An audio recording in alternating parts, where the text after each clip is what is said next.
오늘 말씀은 리바이벌 서퍼들의 필수품은 서핑보드이다 라고 하는 제목입니다. 여러분, 이 땅의 모든 믿음의 사람들의 공통점이 있습니다. 그 사람들의 한결같은 공통점은 거두절미하고 기도의 사랑이었습니다. 예배가 회복되면 기도할 힘이 생기게 되는 것입니다. 살아갈 힘도 생기는 것입니다. 싸울 힘도 생기는 것입니다. 왜냐하면 예배는 하나님과 도킹되는 시간이에요. 그 엘리야의 명과 능력이 무엇입니까? 담대함이라는 것입니다. 할렐루야! 절대적 신뢰라는 것입니다. 예배 생활이라는 것입니다. 즉각적인 기도, 땅에 꿇어 엎드려 기도하는 절박한 심령, 소망함의 인내, 이것을 붙드는 것입니다. 이 영으로 충만하게 될지어다. 아무리 생각해도, 아무리 묵상해도 성경을 왜곡해요. 믿음의 사람들은 확실하게 선을 걷습니다. 양다리 걸치는 법이 없습니다. 예배의 생명을 겁니다. 기도의 생명을 겁니다. 할렐루야! 주님을 향한 절박한 마음이 있어요. 주님을 기쁘게 드리고 싶은 절박한 마음이 있어요. 사람들을 두려워하는 것이 아니라, 돈을 두려워하는 것이 아니라, 환경을 두려워하는 것이 아니라, 오직 보좌 위에 계신 예수 그리스도, 그 보좌 위에 계신 예수님을 기쁘게 드리기 위한 그 절박한 심령이 있다는 것입니다. 우리 가운데 엘리야의 영이 부어질지어다.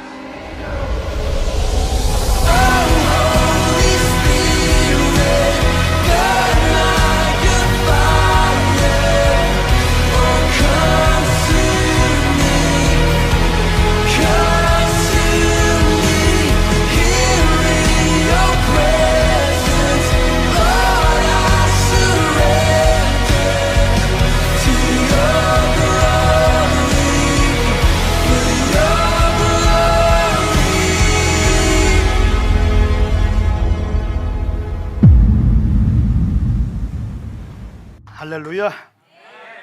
지난주에는 저희가 기도에 대해서 말씀을 들었습니다. 오늘은 리바이벌 서퍼들의 멈출 수 없는 열정이라고 하는 제목으로 하나님 말씀을 나누겠습니다.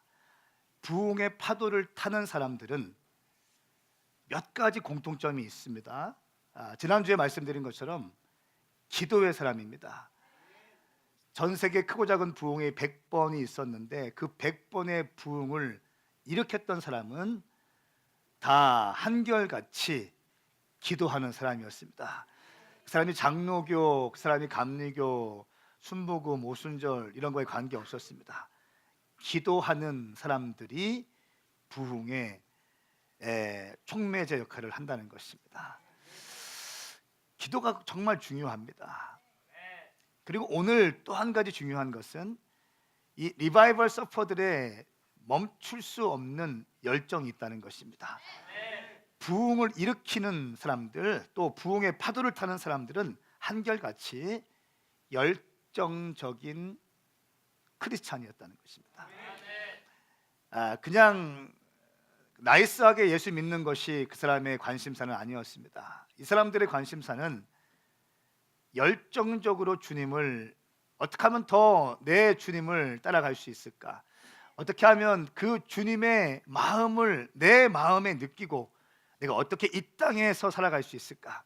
어떻게 하면 하나님 아버지의 사랑으로 내가 하나님께 그 사랑을 다시 올려드릴 수 있을 것인가에 대한 진지한 고민을 했고, 그 고민의 결국은 한결같은 답이었습니다. 멈출 수 없는 열정을 가지고 살았다는 것입니다. 성경의 인물 가운데 멈출 수 없는 열정을 가진 사람들은 누가 있을까 기도하는 중에 사도 바울에 대해서 떠오르게 되었고요. 사도 바울에 대해서 말씀을 준비했습니다. 사도 바울은 정말 멈출 수 없는 열정을 가진 사람이었습니다. 사도 바울은요, 길르기아 다소에서 태어난 사람이었습니다. 유대 사람이지만 또 이 도시에 자랐습니다. 그리고 가말리엘 지도 가운데 율법으로는 엄격한 훈련을 받은 사람이 바로 사도 바울입니다. 그리고 예수 믿는 사람들을 핍박한 사람이 바로 사도 바울이었습니다. 빌립보서 3장 5절과 6절 말씀에 보면 바울의 이력이 나옵니다. 바울이 어떤 사람인지 잘 나오는데요, 바울은 8일 만에 할례를 받은 사람이었습니다. 이스라엘 족속이고 베냐민 지파이고 히브리 사람 중에 히브리 사람이고 율법으로 말하면 바리새 사람이고 열성적으로 교회를 핍박했으며 율법의 의로는 흠이 없는 사람이 바로 바울이었습니다. 오늘날로 말하면 서울대 학부를 나오고 장신대 MD를 나오고 THM을 프린스턴에서 하고 뭐 PhD를 예일에서 하고 이런 거예요. 그리고 큰 교회, 아주 명망 있는 교회에 몇 대째 담임 목사님 가문이고 뭐 이런 거, 이런 느낌이라 볼 수 있습니다. 율법으로 보든 가문으로 보든 또 이 사람의 학식으로 보든 전혀 부족함이 없는 사람이었습니다. 그런데 이 바울이 문제가 있었어요. 열정은 있는데 이 완전한 스펙 가운데 또 열정도 있었어요. 그런데 문제가 뭐냐면 방향성이 잘못되었어요. 유대교회 안에 있었기 때문에 당시에 새롭게 일어나고 있는 예수 그리스도의 십자가를 따르는 그 기독교인들에 대해서 이 유대인 중에 유대인인 바울이 그냥 견딜 수가 없는 거죠. 예수 믿는 사람들을 잡아서 다 한 명씩 죽이기 시작합니다. 잡아서 깨뜨리기 시작합니다. 어느 날이었습니다. 그날도 역시 바울은 말을 타고 다메섹 도상을 지나가고 있었고 예수 믿는 사람들을 잡아서 죽이려고 그 길을 통과하고 있었습니다. 근데 갑자기 하늘에서부터 음성이 들립니다.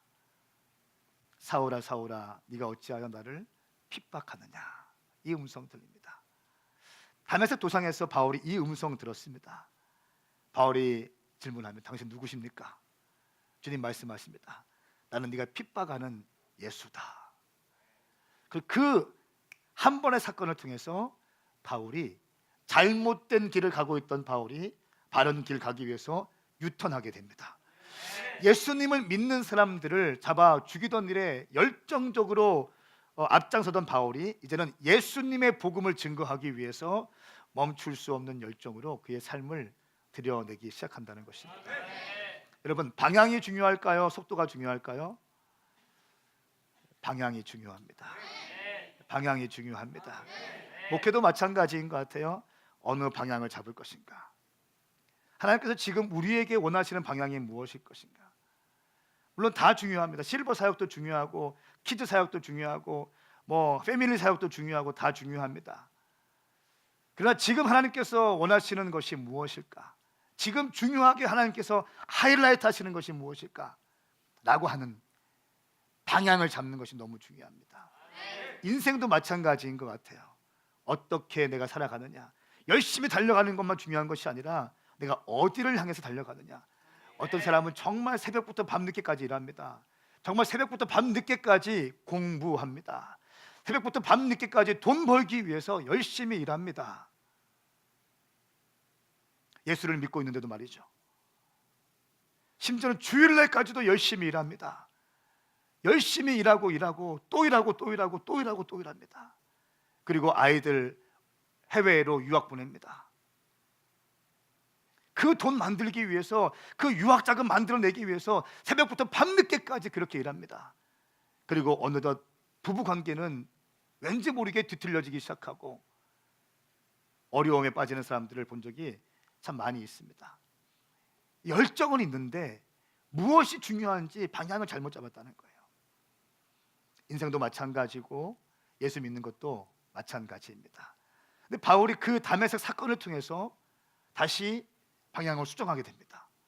이제 예수님을 증거하게 되는데요. 사도 바울의 멈출 수 없는 구령의 열정이 심지어는요 선교 여행을 3번씩이나 나갑니다.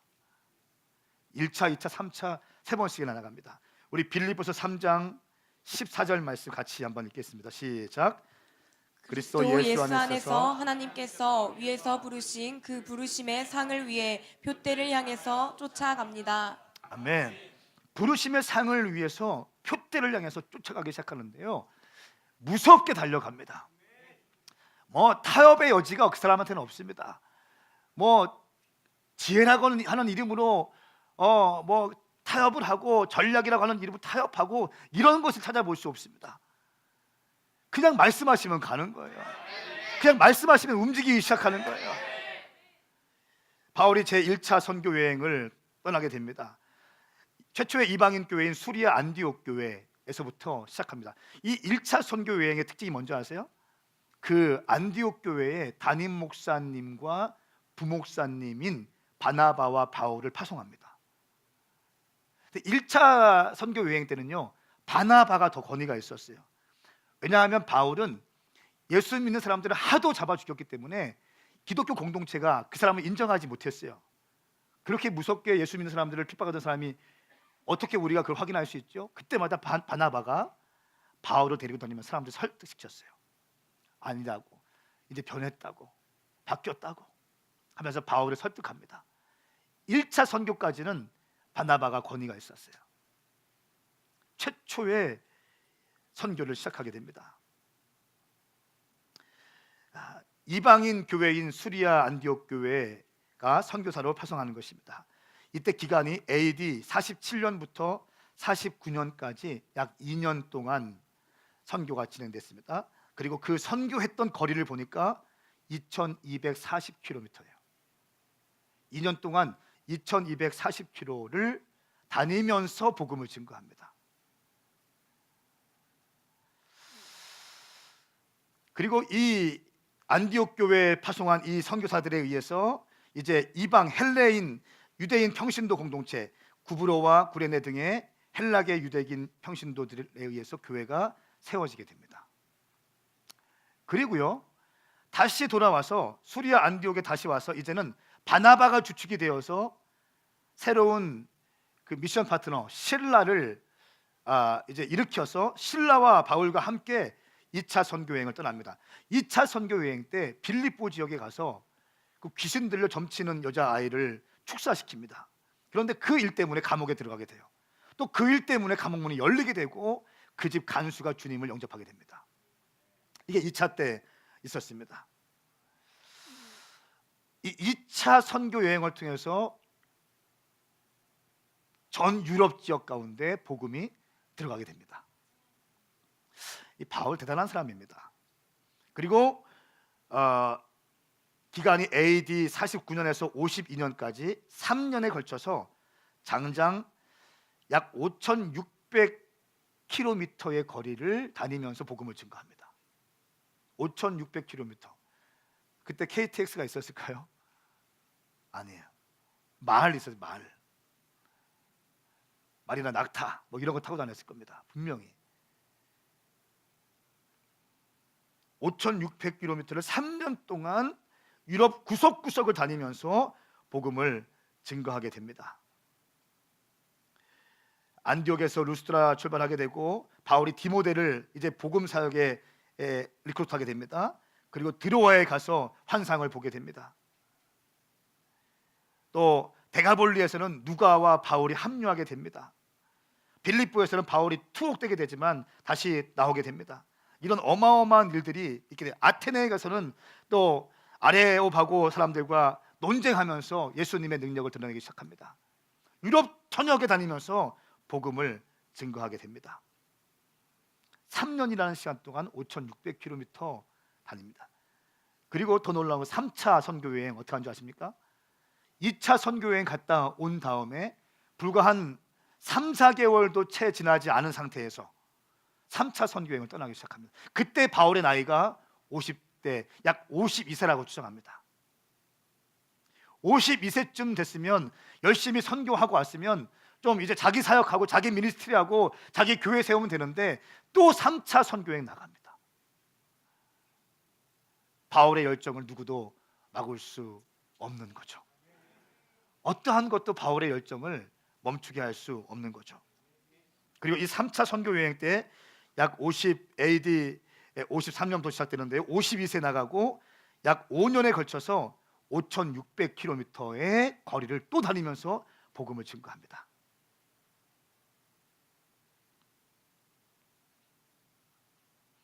바울이 이때는 갈라디아 교회를 다시 방문하게 되고요. 또 에베소에 가서 교회를 세우고 고린도 전서와 후서를 쓰게 됩니다. 또 드로아에 가서는 설교 때 졸고 있던 죽은 유두고를 살리게 됩니다. 어마어마한 일들이 3차 사역 가운데 펼쳐지게 되는 것입니다. 거기서 끝나는 게 아니죠. 3차 여행 끝났습니다. 이제는 로마로 가고 싶다라고 하는 마음이 들어요. 근데 가만히 있지를 못해요. 가만히 있지 못하고 그냥 막 움직이게 되는 거예요. 로마에 가서 복음을 증거하고 싶다.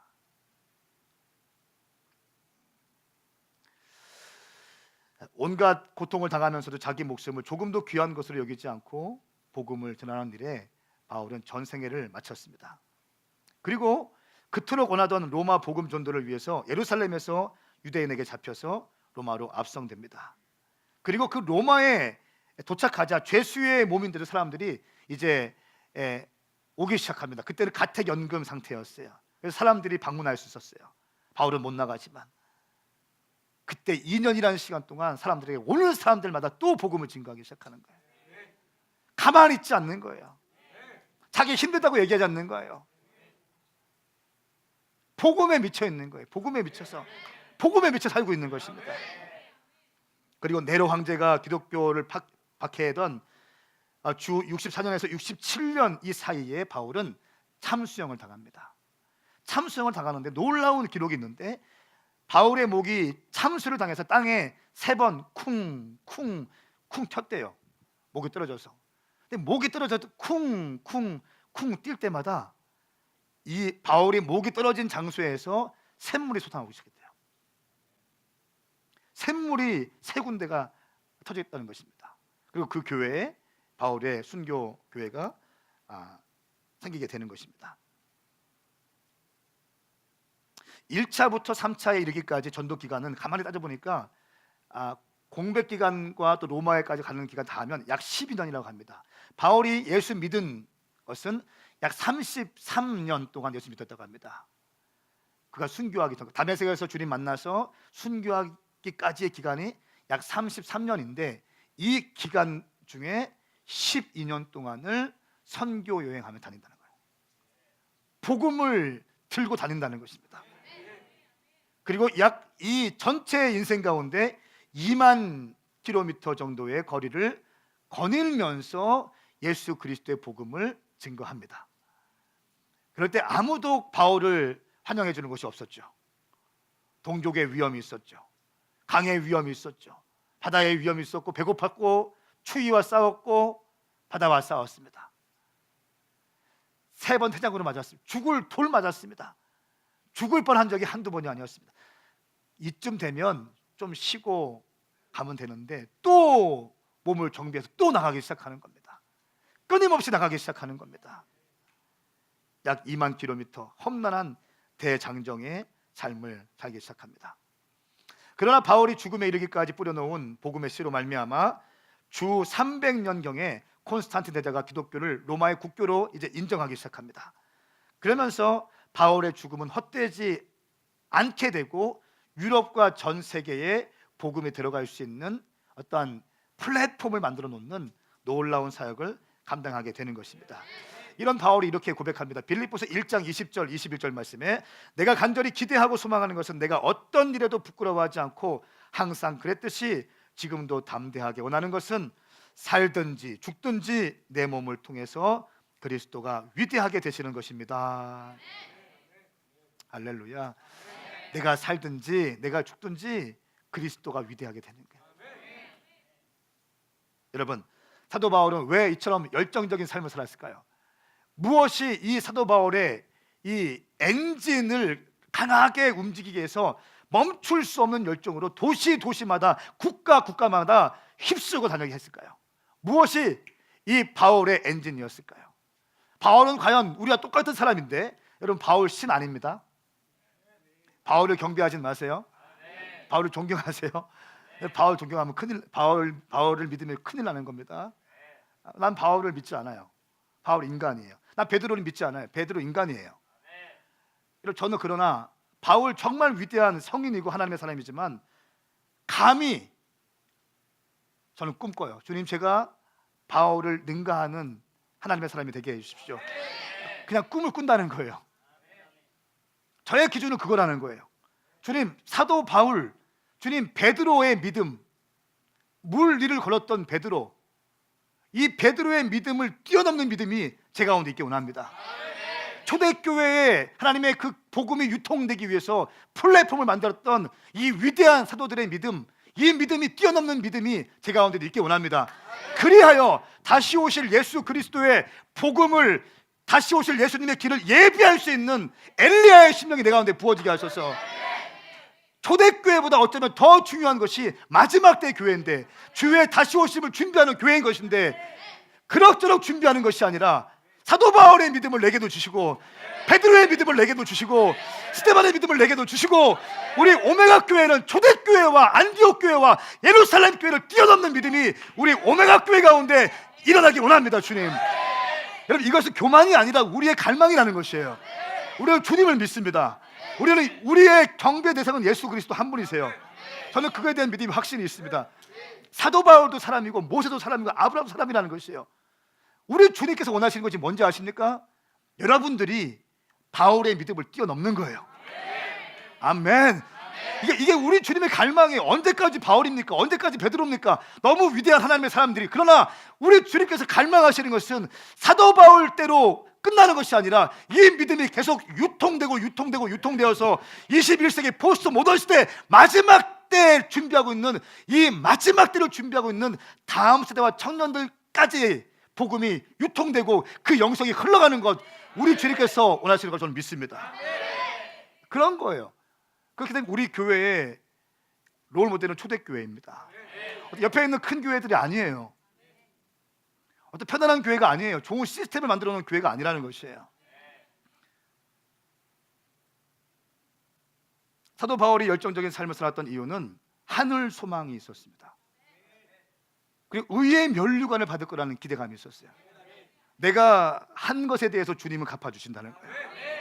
주님이 의의 면류관을 갖고 기다리고 계신다는 것입니다.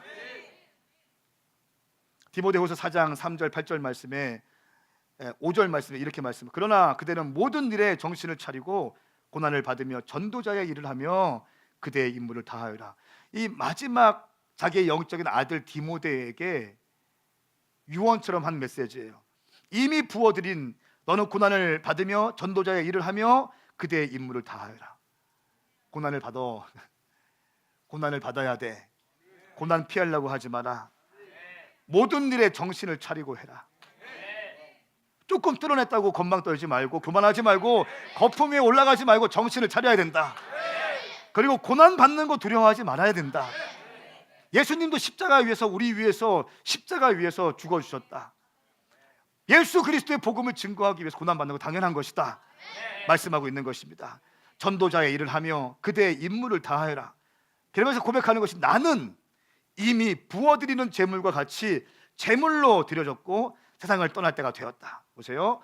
나는 이미 부어드리는 제물과 같이 제물로 드려졌고 이제 세상을 떠날 때가 됐다. 나는 선한 싸움을 싸우고 경주를 마치고 믿음을 지켰다. 믿음을 지킬 것이다가 아닙니다. 믿음을 지켰다. 선한 싸움을 싸웠다. 예수 그리스도 위해서 고난 당했다. 무시당했다. 돌 맞았다. 죽을 고비 넘겼다. 보세요. 전 세계를 다니면서 복음을 증거했던 사도 바울이 마지막 유언처럼 자기의 영적 아들에게 해준 말씀이에요. 그리고 이제 나를 위해서 의의 면류관이 준비되었으니 곧 의로우신 재판장이 그날에 내게 주실 것이다. 그리고 나뿐 아니라 주위에 나타나심을 사모하는 모든 사람에게도 주실 것이다. 할렐루야. 여러분 그거 아십니까? 여러분이 하고 있는 모든 것들은요, 주님이 다 카운트하고 계세요. 제가 목회할 때 중요하게 여기는 것 가운데 한 가지 확실한 것은요, 우리 주님은 절대 덜렁덜렁 하지 않았습니다. 우리 주님은요 엄청 꼼꼼하신 분이십니다. 여러분이 하나님께 드렸던 제물, 여러분들이 하나님께 기도했던 그 기도의 내용들, 여러분들이 하나님께 심었던 그 모든 것들 주님께서 다 흠양하고 계신다는 거예요. 다 기억하고 계십니다. 한번 인사하시겠습니까? 주님은 꼼꼼하신 분이십니다. 시작. 한 번 더. 주님은 예민하신 분이십니다. 주님은 꼼꼼하신 분이세요. 예민하세요. 정확하신 분이세요. 그냥이 없습니다. 우리가 PK 컨퍼런스를 제가 감동이 와서 그냥 무료로 하겠다 했을 때 이거 쉽지 않은 도전이었습니다. 근데 어떤 분이 페이스북에 제가 올린 다음 날에 어떤 분이 600만 원 헌금해 주셨어요. 100명 섬길 수 있는 그 재정을 헌금해 주셨어요. 그러니까 가능했던 거예요. 할렐루야. 안 하면 어떻게 합니까? 믿음으로 던졌고 믿음으로 반응하는 사람이 있다는 것이에요.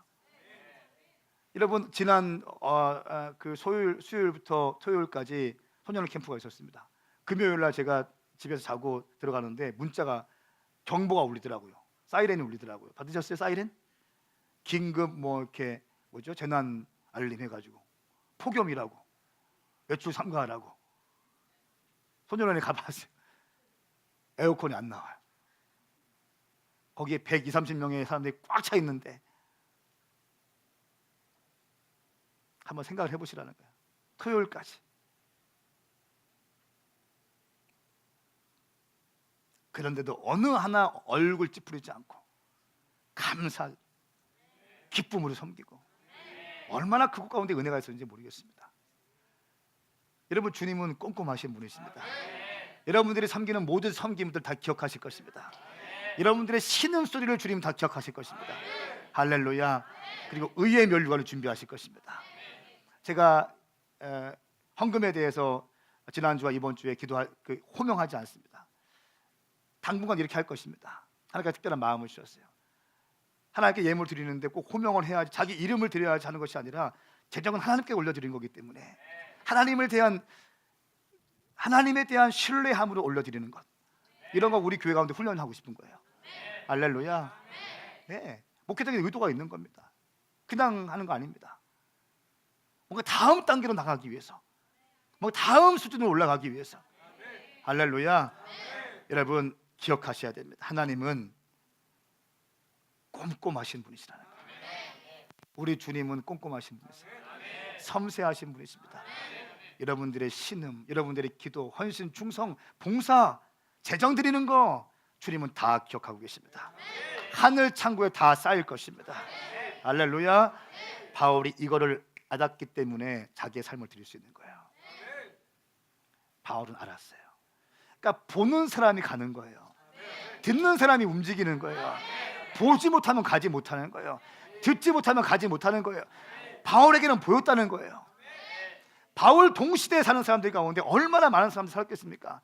그러나 그 시대에도 남색하거나 그 시대에도 술 먹고 술 중독이 되고 알코올 중독이 되고 여자에 미쳐 사는 사람들 무지 많았을 것입니다. 명예의 종이 되고 권력의 종이 되고 정치하는 사람들 많이 있었을 것입니다. 여러분, 많이 있었지 않습니까? 종교 안에서도, 기독교 안에서도 많이 있었습니다. 사기관과 바리새인들 주님 너무 싫어합니다. 정치하는 사람들이기 때문에, 형식적인 종교인들이기 때문에 그들은 보이지 않는 거예요. 그러나 바울은 보였다는 것입니다. 바울은 들렸다는 것이에요. 여러분, 보고 듣는다는 것은 굉장히 위험한 일입니다. 봤으면 가야 되기 때문에, 주의 음성을 들었으면 순종해야 되기 때문에 그렇습니다. 여러분 가운데 그런 믿음이 일어날지어다. 주님께서는 우리가 더 사도 바울을 능가하는 신앙인이 되길 원하십니다. 베드로를 뛰어넘게 원하세요. 스데반을 뛰어넘게 원하십니다. 아브라함을 뛰어넘게 원하시는 것이에요. 이것이 우리 주님의 갈망입니다. 우리 주님의 갈망은 여러분들은 그냥 한 번 이 땅에 태어나서 먹고 자고 싸고 그냥 돈 벌다가 죽고 이런 것이 아니라 하나님의 영광을 위하여 삶을 온전히 드려낼 수 있는 믿음의 장수를 주님은 세우고 싶어 하신다는 것이에요. 이것이 우리 주님의 갈망이라는 것입니다. 생각을 해보시라는 거예요. 생각을. 여러분의 아들, 딸들이 태어났는데 그냥 있다가 먹고 자고 싸고 돈 벌고 이렇게 사는 인생 되게 원하십니까? 아니지 않습니까? 내 딸이 있는데 신사임당을 뛰어넘기를 나는 원해요. 이순신을 뛰어넘기 원합니다. 아멘. 그렇죠. 윤봉길 의사를 뛰어넘는 믿음의 인물이 나오기 축복합니다. 그런 갈망이 있다는 거예요. 김구 선생님을 뛰어넘는 믿음의 사람이 우리 아들 가운데, 우리 딸 가운데 나오기 원한다는 거예요. 저도 그런데 하나님 아버지께서는 오죽하시겠냐는 거예요. 성경 말씀에 있는 성경의 인물들을 뛰어넘을 수 있는 믿음의 사람들이 일어나기를 원하신다는 것입니다. 이것이 주님의 갈망이에요. 이런 사람들의 특징은 기도하는 사람들이었어요. 또 한 가지는 멈출 수 없는 열정으로 주님께 달려가는 사람이었습니다. 그런 사람들의 삶은 굉장히 대단히 심플합니다. 주님 말씀하시면 가요. 주님 말씀을 순종합니다. 사람들을 두려워하는 법이 없어요. 돈 갖고 계산하는 법이 없습니다. 그냥 주님 말씀하시면 순종하는 거예요. 순종하다 보면 길이 열리기 시작하는 거예요.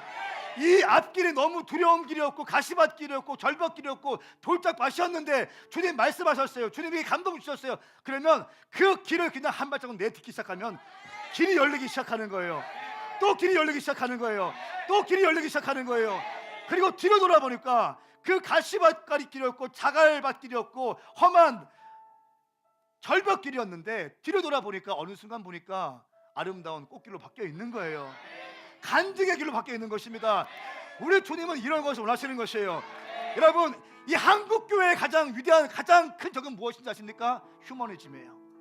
인본주의적인 사고방식, 인본주의적인 사고방식, 이성적인 것들, 이것이 마지막 때에 하나님의 교회를 위협할 것입니다. 교회는 주의 말씀으로 가는 거예요. 교회는 주의 말씀으로 가는 거예요. 교회는 주의 말씀으로 가는 거예요. 교회는 주의 말씀으로 가는 거예요. 교회는 주의 말씀으로 가는 거예요. 교회는 주의 말씀으로 가는 것입니다. 할렐루야. 우리 교회의 갈망이 무엇인가? 또 하나의 교회가 아니라는 거예요. 여러분 잘 이해하시길 축복합니다. 우리 교회의 부르심은 또 하나의 교회가 아닌 거예요. 우리 교회의 부르심은 다음 세대와 청년들을 일으켜서 그들을 트레이닝하고 믿음의 장수로 세워서 열방에 파송하는 것입니다. 할렐루야. 다음 세대가 죽어가고 있기 때문에, 청년들이 교회를 떠나고 있기 때문에, 10대들이 교회를 떠나고 있기 때문에 우리 교회의 부르심은, 다른 교회는 모르겠어요, 우리 교회의 부르심은 청년과 다음 세대를 일으켜서 장수로 무장시키고 훈련시켜서 열방에 파송하는 것입니다. 이를 위해서 함께 이 자리에 있는 장년부들이 너무 중요하시다는 거예요. 함께 이 비전을 가지고 청년들을 일으켜내기 위해서, 다음 세대를 일으켜내기 위해서 함께 중보자로 서 있는 것. 할렐루야. 이것이 위대한 거라는 거예요. 여러분, 우리의 부르심은 무엇입니까? 우리가 왜 이렇게 청년과 다음 세대 사역을 합니까? 여호수아 24장 31절 말씀 때문에 하는 거예요. 이 말씀이 없으면 저는 이런 사역 안 합니다. 같이 말씀을 좀 보시겠습니까? 시작. 이스라엘은 여호수아가 살아있는 동안과 여호수아보다 오래 산 장로들 곧 여호와께서 이스라엘을 위해 하신 모든 일을 보아 알고 있는 장로들이 살아있는 동안만 여호와를 섬겼습니다. 뭔가 좋은 것 같아요. 좋은 메시지가, 그러나 문제가 있는 메시지예요. 이스라엘을 위해서 하신 모든 일을 보아 알고 있는 장로들이 살아있는 동안만 여호와를 섬겼더라. 하나님께서 우리 한국교회 가운데 하신 일을 보아서 알고 있는 사람들까지만 여호와를 섬기는 거예요. 그리고 그 다음 세대들은 섬기지 않는 것입니다. 장로들이 살아있는 동안만 여호와를 섬기는. 그래서 여러분 부모님 계시다면 자녀들에게요, 하나님의 일하심을 간증하셔야 됩니다. 교육하시는 것입니다. 사사기 2장 10절 말씀, 그 세대가 모두 조상 곁으로 돌아갔고 그들을 뒤이어 여호와를 모르고 여호와께 이스라엘을 위해 행하신 일도 전혀 모르는 다른 세대가 자랐습니다. 뭡니까? 다른 세대. 하나님을 알지 못하는 다른 세대, 말씀을 알지 못하는 다른 세대, 하나님이 행하신 일도 알지 못하는 다른 세대, 말씀의 기준이 아니라 자기의 사고방식이 기준인 다른 세대. 이런 세대가 자라나기 시작하는 거예요. 이것이 오늘 한국교회를 향한 메시지예요. 이 메시지가 있기 때문에 오메가는 다음 세대를 향하고 있는 것입니다. 여러분, 그러므로 오메가 교회는요, 또 하나의 교회가 아니에요. 모든 하나님의 교회는 다 위대합니다. 저는 그거 늘 강의할 때마다 얘기해요. 지하교회나 2층 상가교회나 제가 늘 하는 말이에요. 첫 번째 집회는 할 때는요, 부모님께 공경하는 것, 교회를 소중하게 여기는 것, 제가 어디 가든지 집회할 때마다 이 강의합니다. 그럼에도 불구하고 이 자리에서 오메가 교회가 중요하다고 말씀드리는 이유는 다음 세대와 청년들을 향하고 있기 때문에, 우리의 시간과 우리의 재정과 우리의 인력들은 다음 세대와 청년들을 향해서 집중되어질 것입니다. 그리고 구멍난 그곳에 장군들을 보내기 시작할 것입니다. 할렐루야. 그리고 그 청년들이, 그 믿음의 장군들이 일어나서 무너진 곳을 수축하며 나가 있습니다. 열방의 캠퍼스 앞에, 1000개의 캠퍼스 앞에 하나님의 교회가 세워질 것입니다. 아멘. 아주 심플한 처치, 아주 간단한 교회들, 복잡하지 않은 교회들, 복음으로 뜨거워져 있고 말씀으로 충만해져 있고 말씀과 기도와 전도와 금식과 사랑의 삶을 살면서 말씀 중심의 신앙생활을 하기로 결정하며 불신자가 있는 한 마지막까지 복음을 증거하기로 결정되기로 작정한 하나님의 무장된 믿음의 장군들을 파송하는 것입니다. 그리고 그 사람들에 의해서 그 불모지와 같은 그 불신자 천지였던 그곳에 많은 믿음의 사람들이 일어나게 될 것입니다. 예수님을 주로 경배하게 될 것입니다. 그리고 그들이 함께 주님을 경배하게 될 것입니다. 그리고 그들을 통해서 그 캠퍼스가 바뀌게 될 것이에요. 그 캠퍼스를 통해서 도시가 바뀌게 될 것입니다.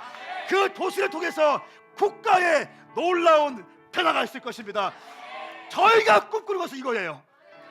내 혼자, 우리 교회, 우리 사이즈 이런 차원이 아니라 열방을 보기 시작하는 거예요. 다른 세대를 바른 말씀의 세대로 이렇게 되는 거. 우리의 다음 세대 청년들, 이 사람들을 때로는 강하게 혼내킵니다. 그냥 할 수 없는 것이죠. 하나님의 말씀에 대해서, 영적 질서에 대해서 권위에 도전하면 어떻게 됩니까? 부모님들 집에서 아이들이 부모의 권위에 도전합니다. 아버지한테 함부로 얘기합니다. 어떻게 하셔야 돼요? 그냥 두면 안 됩니다. 혼내켜야 됩니다. 아멘. 부모님의 권위에 도전하면 그것은 책망해야 되는 것입니다. 하나님의 통치 질서에 반하면 책망해야 되는 것입니다. 아주 강하게 책망하고 확실하게 안아주고 책임져주고 사랑해주고 눈물로 기도해주고 함께 말씀을 양육할 것이며 함께 예배하는 법을 가르치고 어떻게 내가 예배해야 되는지, 어떻게 주님을 섬겨야 되는지, 어떻게 교회를 섬겨야 되는지, 어떻게 기도해야 되는지, 사역은 어떻게 해야 되는지, 주님께 주시는 계시를 어떻게 받는지, 주의 음성을 어떻게 듣는지, 성경을 보는 관점은 무엇인지, 세계를 바라보는 관점은 무엇인지, 어떻게 바라봐야 되는지 가르쳐 주는 것입니다. 그리고 그들을 훈련시키고 그들을 믿음의 장군들을 일으켜서 파송하기 시작할 때 그들은 우리와 같은 권위를 가지고, 아니 그 이상의 권위를 가지고 우리 어깨 위에 올라가서 하나님께 나가기 시작할 것입니다. 우리가 가르쳐준 그 티칭과 가르침 그 위에 나의 어깨를 밟고 나서 송진수가 올라와서 더 높은 주님을 추구하게 될 것입니다. 그리고 저 어깨 위에 올라가서 국기가 올라가서 주님을 경배할 것입니다. 시간이 지나면 지날수록 하나님의 교회는 더욱더 확장되어야 될 것이며 하나님의 교회는 더욱더 권세가 커지는 것입니다. 마지막 때 교회는 주의 말씀으로 충만해져서 엘리야의 심령과 능력으로, 할렐루야, 두려움이 없는 거예요. 두려움이 없는 거예요. 두려움이 없는, 걱정이 없는 거예요. 주님 말씀하시고 주님 보여주시면 걱정이 없는 것이에요. 여호와는 나의 목자시니 내게 부족함이 없으리로다. 여호와는 나의 목자시니 내게 부족함이 없으리로다. 할 수 있거든이 무슨 말이냐? 믿는 자에게는 능치 못한 일이 없느니라. 한국 교회가 어렵고 힘들다고 하지만 무슨 말이냐? 내가 다시 바람을 불게 하면 한국 교회는 회복될 것이다. 청년들이 일어날 것이다. 할렐루야. 이 비전으로 가득 차 있는 사람들, 교회는 이런 곳입니다. 교회는 일주일에 한 번 나오는 곳이 아닙니다. 교회는 당신의 삶의 중심이 되어야 되는 것입니다. 그러므로 교회의 비전은 담임 목사의 비전이 아니라 하나님께서 우리 공동체에 주신 하나님의 비전이기 때문에 교회의 비전이 나의 비전이 되는 거예요. 교회의 비전이 나의 비전이 될 때 함께 깊이 있게 들어와서 함께 달려갈 수 있는 것입니다. 이런 사람들이 많이 증가되면 될수록 이 공동체의 권위는 어마어마해지는 것이죠. 이 공동체가 가는 곳마다 브레이크드가 있는 것이에요. 닫힌 문들이 열리기 시작하는 것이에요. 사슬이 끊어지기 시작하는 것입니다. 병든자가 치유받기 시작하는 것입니다. 우리 오메가 교회 가운데 이런 놀라운 역사가 예수님의 이름으로 일어날지어다. 일어날지어다. 일어날지어다. 이것이 예수 믿는 거라는 거예요. 바울은 이 마음으로 예수님 믿었어요. 베드로는 이 마음으로 예수님 믿었다는 거예요. 제가 자꾸 성경의 인물과 견주어서 이들을 뛰어넘는 믿음의 인물이 되자 이렇게 요구하는 이유가 있습니다. 오늘날 크리스찬들이 너무나 낮은 기준으로 있어요. 이런 거 생각해 본 적도 없어요. 쓰임받는 것이 무엇인지도 몰라. 그냥 교회 일주일에 한 번 교회 와서 11시 예배 때 와서 헌금하고 11조 하면 내 일 다 한 것처럼 느껴지게 된다는 거예요. 이것이 문제라는 거예요. 이런 교회가 많아질수록 교회는 힘을 잃어가게 되는 것이에요. 그러므로 깨어나시는 것입니다. 하나님은 당신이 바울을 뛰어넘게 원하신다는 것이에요. 바울에게 주었던 그 멈출 수 없는 열정이 우리 가운데 부어지길 소원합니다.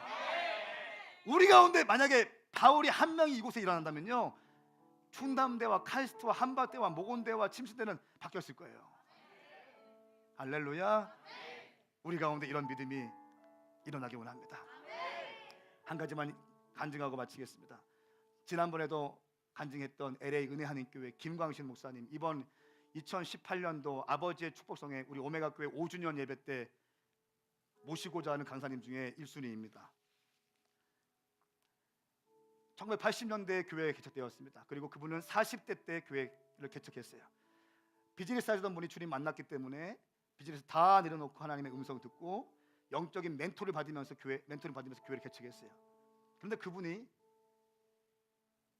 80년대 초반에 개척했는데 지금 약 30 몇 년 됐는데요, 기네스북에 그 교회가 올라갔어요. 세계에서 가장 많은 교회를 개척한 교회, 2만 개 교회. 하나의 교회가 2만 개 교회를 개척하는 거예요. 이번 킹덤 컨퍼런스 때 오시는 김삼성 목사님, 카자흐스탄의 알마티 은혜하는 교회 600개, 700개 교회를 개척하신 분 아닙니까? 그분이 김광신 목사님의 제자라는 거예요. 이러니까 2만 개 교회가 개척되어지는 것입니다. 여러분 보세요. 한번 생각을 했으면 좋겠어요. 정말 생각을 했으면 좋겠어요. 우리의 인생은 그냥 그럭저럭 살다가 그냥 갈 것인가? 아니면 멈출 수 없는 열정으로 주님의 나라를 주님 영광하면서 내 영광 말고 마이 킹덤 말고요, 주님의 정말 하나님 나라를 위해서, 하나님의 나라의 다음 세대를 위해서 정말 불타는 심령 가지고 그 일에 뛰어들 준비가 되어 있다면 하나님은 당신을 사용하실 것입니다. 저는 확실히 믿어요. 우리가 말씀과 기도로 불타오르고 우리의 태도가 바르게 준비되어지고 있고 순종이 준비되어져 있으며 또 우리 가운데 멈출 수 없는 열정으로 주님께서 우리에게 주신 사명을 감당하기 위해서 헌신하고 봉사하고 충성한다면, 그리고 우리 가운데 성령님을 향한 절박한 심령으로 주님께 매달리기 시작한다면 그 주님은 좋으신 분이기 때문에 우리 가운데도 바울에게 임하셨던 성령님이 부어질 줄 믿습니다. 베드로에게 임하신 성령님이 우리 가운데도 부어질 줄 믿습니다. 여러분, 베드로에게 임하신 성령님, 바울에게 임하신 성령님이 우리 가운데 임하시면 우리 역시 바울이 될 수 있습니다. 베드로가 될 수 있습니다. 우리도 더 이상 그럭저럭한 인생에 사는 것이 아니라 멈출 수 없는 열정을 가지고 주님 나라의 일꾼으로 우뚝 설 수 있을 줄 믿습니다. 여러분, 저는 이런 꿈이 있습니다. 여러분과 함께 그 꿈을 경작하고 싶어요. 어떤 사람은 꿈만 꿉니다. 어떤 사람은 이야기만 합니다. 어떤 사람은 행동합니다. 그리고 하나씩 하나씩 준비합니다. 그리고 돌파합니다. 그리고 믿음의 공간을 넓히기 시작해요. 믿음의 공간을 넓히기 시작합니다. 시야를 넓히기 시작해요. 내 사고방식을 넓히기 시작합니다. 틀을 깨기 시작하는, 틀 깨는 게 힘들어요. 틀 깨는 게 쉽지 않습니다. 우리의 믿음에 다시 한번 리모델링이 일어나길 축복합니다. 이 공간을 리모델링 한다면 다시 모든 걸 뒤집어 엎어야 돼요. 이것을 리모델링 한다 하면 카펫도 싹 바꿔야 되고요, 페인트 칠 다시 싹 해야 되고요, 복층으로 올려야 되고요. 우리가 지금까지 1년 4개월 동안 왔던 이 안정감이 흔들리게 되는 거예요. 이게 틀을 깨는 작업입니다. 많은 사람들이 틀을 못 깨요. 틀을 깨야 주님이 일하십니다. 할렐루야. 같이 기도하십시다. LA 은혜 하나님교회 김광식 목사님께서 교회가 막 커질 때였습니다. 그때 브라질에 있는 한 비즈니스맨과 시간을 보냈습니다. 어마어마한 비즈니스맨인데 예수 믿는 사람인데 무늬만 예수 믿는 사람이었다고 합니다. 그렇게 헌신적이지 않은 사람이었어요. 근데 어마어마한 비즈니스맨이 유명한 목사님이니까 식사를 좀 모시고 싶다고 해서 보통은 시간을 잘 안 내는데 그냥 감동이 돼서 함께 식사를 했다고 합니다. 식사하실 때에도 그 많은 얘기 안 했다고 합니다. 그냥 밥 먹고 함께 들어간 스태프들이랑 그냥 교제하고 그냥 얘기하면서 그분과 그렇게 많이 얘기를 안 했다고 합니다. 그리고 식사한 다음에 커피숍에 가서 차를 마셨다고 합니다. 차가 나오고 가만히 있다가 갑자기 테이블로 그 김광식 목사님의 몸을 싹 당겼대요. 이렇게.